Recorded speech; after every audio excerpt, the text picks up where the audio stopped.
Skins, the biggest source of income for League of Legends.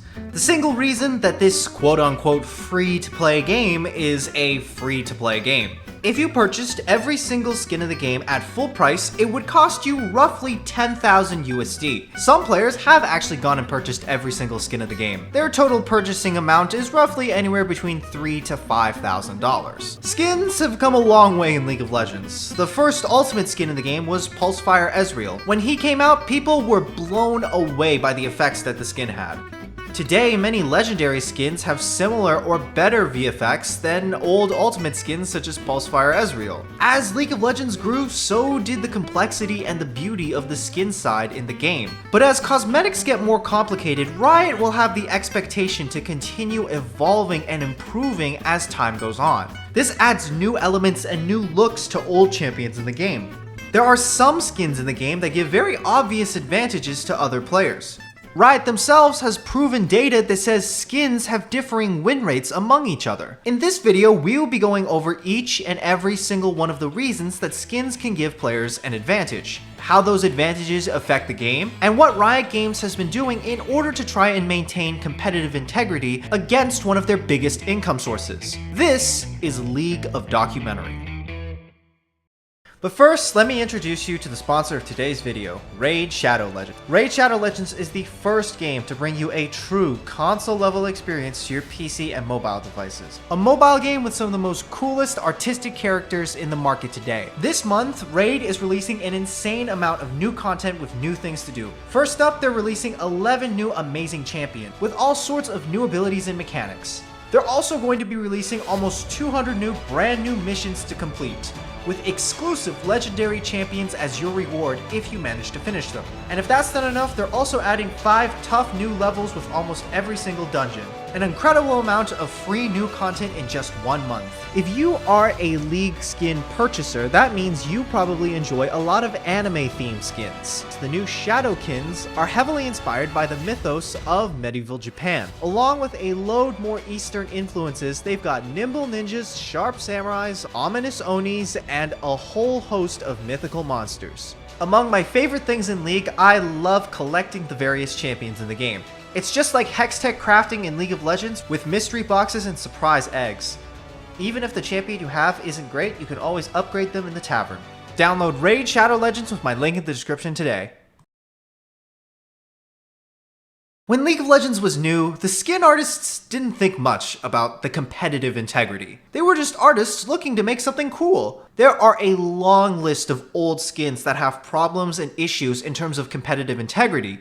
In fact, certain skin lines are completely banned altogether. Most professional players also only play on the lowest settings for VFX when it comes to their skins. It wasn't until very recently that Riot actually made a conscious effort to start fixing any clarity issues in the game. In the past, League skins only really had to do 3 things: be cool, sell well, and have no major bugs. Now Riot skin artists have a long list of things to check off before they can ship something to PvE. This 40-panel guide is the basis of what all skin artists need to think about when they're designing a skin. It includes everything from the way that a champion is supposed to look, to the color palette, to the timing of abilities. These strict guidelines are used for future skin makers to set the law for what good clarity in the game would look like. But as thorough and detailed as these guidelines are, the fact remains that these guidelines have only really existed for the last few years, which means that there's over 5 years of skins that don't meet all the standards for competitive integrity in League of Legends. And although a large portion of skins don't actively break the rules of competitive integrity, there are many that will unlikely go unchanged. Here are the main reasons that a champion can be considered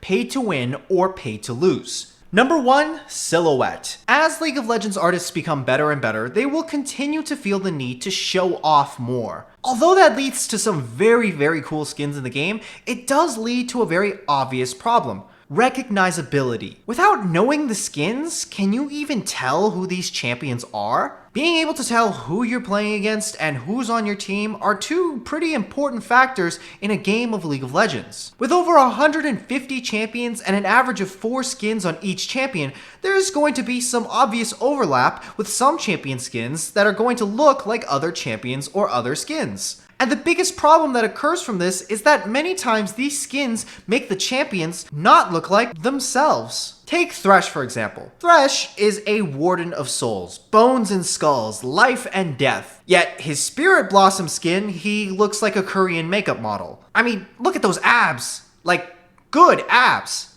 Those are cut fucking abs. I don't know what souls taste like, but I'm pretty sure they don't have the protein content in them to get abs like those. If women can complain about having too many boobies and too many titties in the media, then I can complain about muscles that shouldn't be on certain things. Like Zac. Look at those fucking shoulder muscles. Why is a champion made of lime jello so jacked? One of the biggest elements that keeps a champion recognizable is something that we humans use to judge each other every day, and that is the way that champions walk. Michael Jackson is remembered for a lot of different things, being the king of pop, his pedophile phase, and the fact that he had a white face. But one of the biggest things that transcends every single culture is the way Michael walked, his moonwalk. A person's stride can tell you a lot about who they are. Their confidence, their hobbies, how they view other people. Many champions have a distinguishing stride as well. When you're used to seeing the way a certain champion walks, it helps you unconsciously identify who that champion is. This is part of a champion's silhouette. The three most important factors in identifying a champion silhouette are usually going to be their head, their weapons and hand, and anything extra that sticks out from their body such as wings or clothing. This is why you won't ever see champions like Senna have a revolver, or champions like Yuumi become a penguin. Although Penguin Yuumi might be an amazing skin to make and would sell very well, it doesn't really help with the idea of skin clarity. But of course, there are a number of skins that look a little too cool for their own good. Their skin artists put so much into them that we as players could no longer even recognize them in game. The best example of this was Storm Dragon Lee Sin. To begin with, Lee Sin has a pretty difficult silhouette. He doesn't really have a distinguishing walk, and he doesn't carry a weapon. He has no wings, and he doesn't really have any distinguishing clothing. When Storm Dragon Lee Sin first came out, he had a ponytail on him. And this ponytail was flapping behind him. Although it looked pretty cool in game, this simple little detail confused the fuck out of players and had no idea who this champion even was. Some people thought the ponytail was a wing, some thought it was an actual tail, and some players even thought that this skin was a Kane skin. It just goes to show how important the three basic areas of a champion are to how we as players identify champions. So, if you are a skin maker and you cannot focus on a champion's silhouette, then you have to focus on a champion's abilities. Ability animations is the majority of clarity issues in terms of League of Legends. Most of the skins that players complain about as pay to win usually have animations that give them an advantage. Problems include, can we see the abilities? Are the ability hitboxes accurate to the art? And how do the abilities look in comparison to the rest of the other skins? Now, a lot of ability issues come from the fact that many players cannot see certain abilities. So the obvious solution usually would always be to make every single ability in the game as upfront and clear as possible. But that's actually not the best way to approach balancing clarity in the game. Let's take two champions for example, Blitzcrank and Ezreal. Ezreal's Q is basically an enhanced auto attack. It reduces his ability's cooldowns by 1 and doesn't do that much more damage than a regular auto attack. So Ezreal's Q animation doesn't have to be all that impactful. For Blitzcrank on the other hand, his Q is life or death. A single hook can change the entire outcome of a game. This ability needs to be clear. So think about your champion and their abilities. Maybe one skin has an animation that is less noticeable or looks like it has a smaller hitbox. Some skins do have animations that are less noticeable or have hitboxes that don't accurately represent the images in them. Historically speaking, the worst offender of clarity in terms of visibility of their skills has always been Syndra. Syndra's kit revolves around her dark spheres. It's very important that we see all of the dark spheres. But every single one of Syndra's skins changes her dark spheres into a blue one, red one, yellow one, so Syndra inherently becomes harder to deal with when you just put her on any skin. So why is it so difficult to make good clarity in League of Legends, and why does it take so many resources? There are a number of different issues. The first is the visibility of skills against a changing background. Summoner's Rift is mostly a green and brown background. The River is a dark blue background. Howling Abyss is a light blue background. Not only do they have to deal with the changing colors of landscape, they also have to be considerate towards colorblind players. There are two main types of colorblindness. Red-green, which is what I have, known as Deuteranomaly, and blue-yellow, known as Triton. These graphics give you an idea of what we see in game. With all these considerations, all these different color schemes, inevitably, there's going to be some abilities and some champions with problems of visibility in the game. But according to Riot, it's only a matter of time before things change. Sound, one of the most important parts of a skin.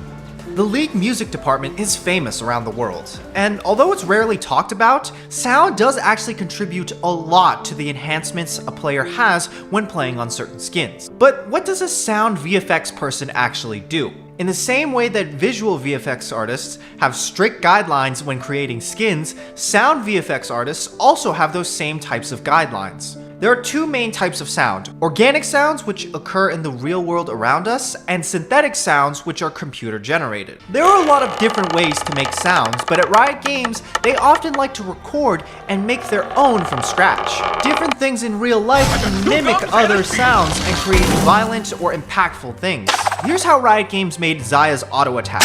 Combining the sounds of a slingshot, yoga band, air pump, and crumpling plastic, you get the sound of Xayah's auto attack. Here are some of my favorite examples of stupid sound stuff that they often do. Creating Elder Dragon's roar from a violin bow across a chicken wire and trash can. Poro footsteps made from paintbrushes on gravel.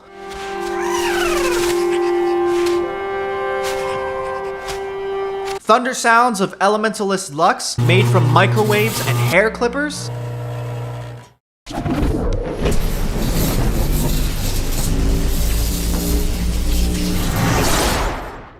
And my personal favorite, making Zack's globby sounds by filling a condom with dog food and beans, then smashing it against a wall.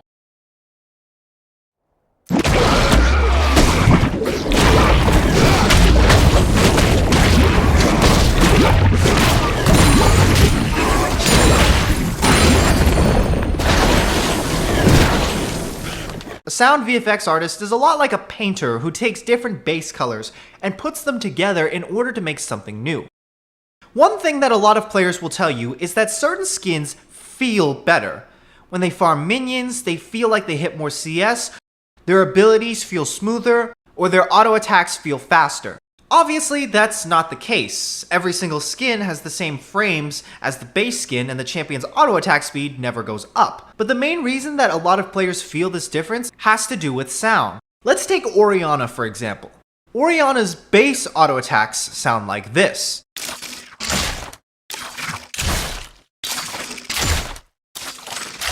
A simple, straightforward sound close to the damage instance of her auto attack. Now let's take a listen to Darkstar Orianna.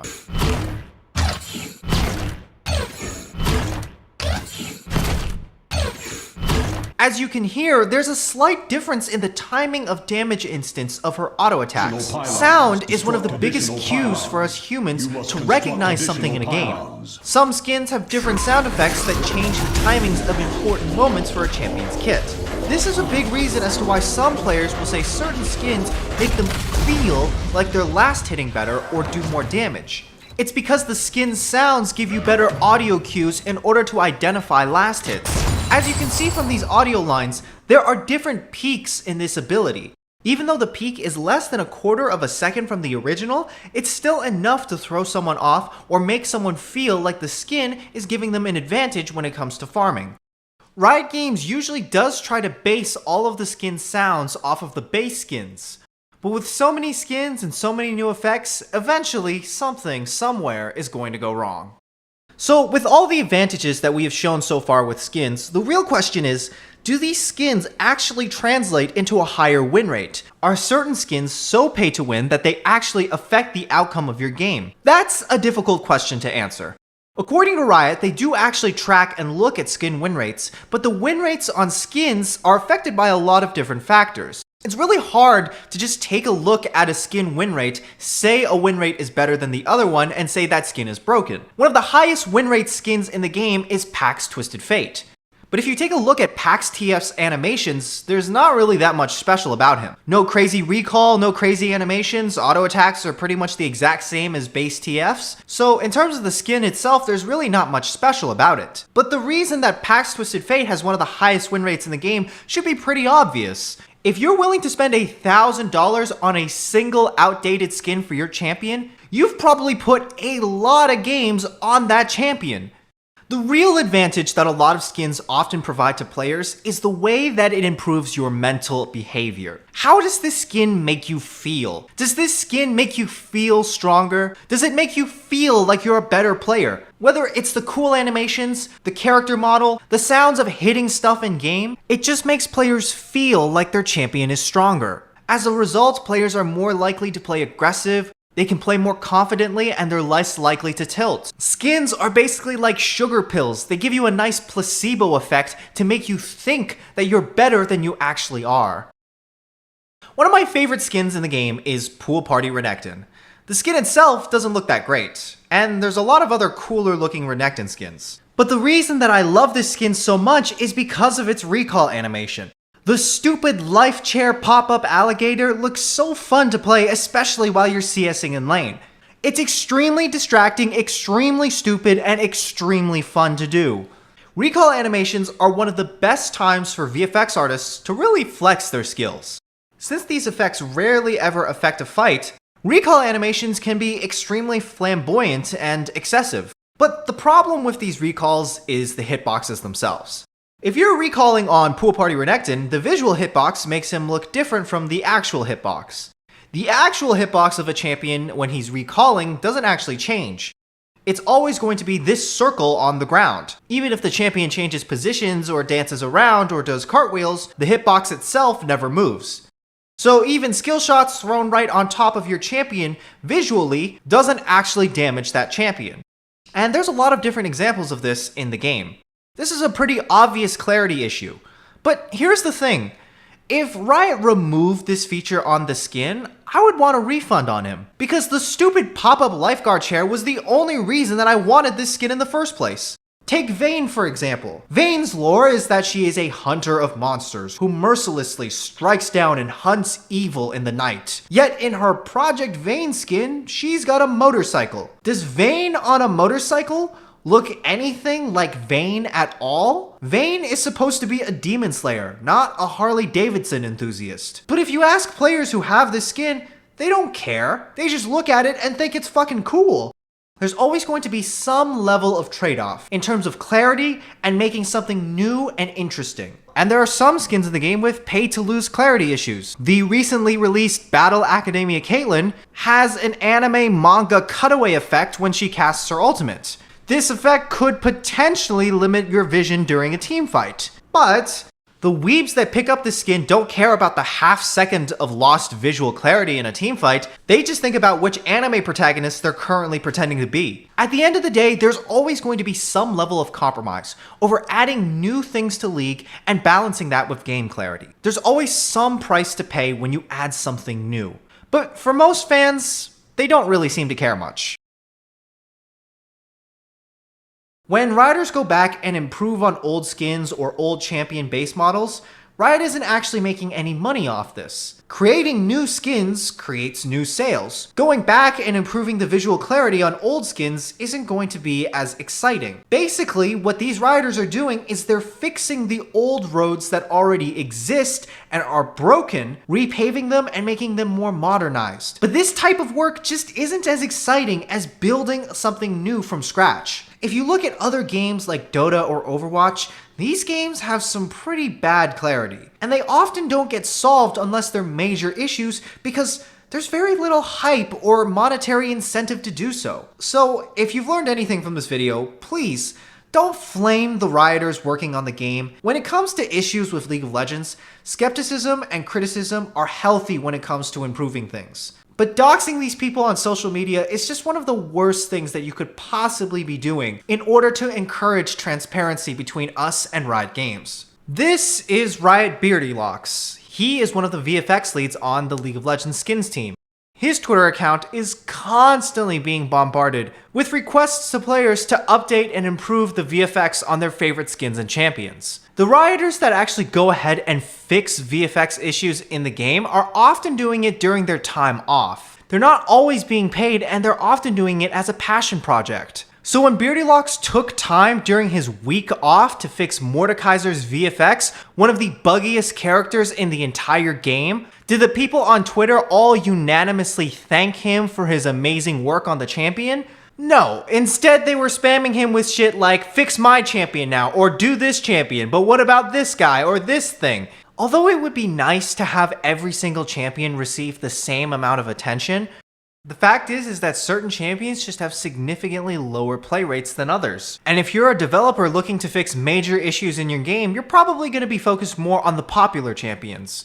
So when a writer takes the time to actually address an issue on a niche champion, don't flame them, don't spam them, don't harass them about how shit they are at their job or how bad of a company Riot Games is. Just go there and say thank you. Thank you for the work that you do to improve our game. Thank you to the writers who make our game look beautiful. Thank you guys very much for watching this video. You can check out more of my content at youtube.com/Donghuap. If you want to watch more of my videos, you can hit the notification button to see when new videos are up. You can also partake in my community polls to be able to see what new topics I'm going to be talking about in the future. You can follow me on Discord and Twitter as well for more updates. Like, share, and subscribe. And that's it. Bye!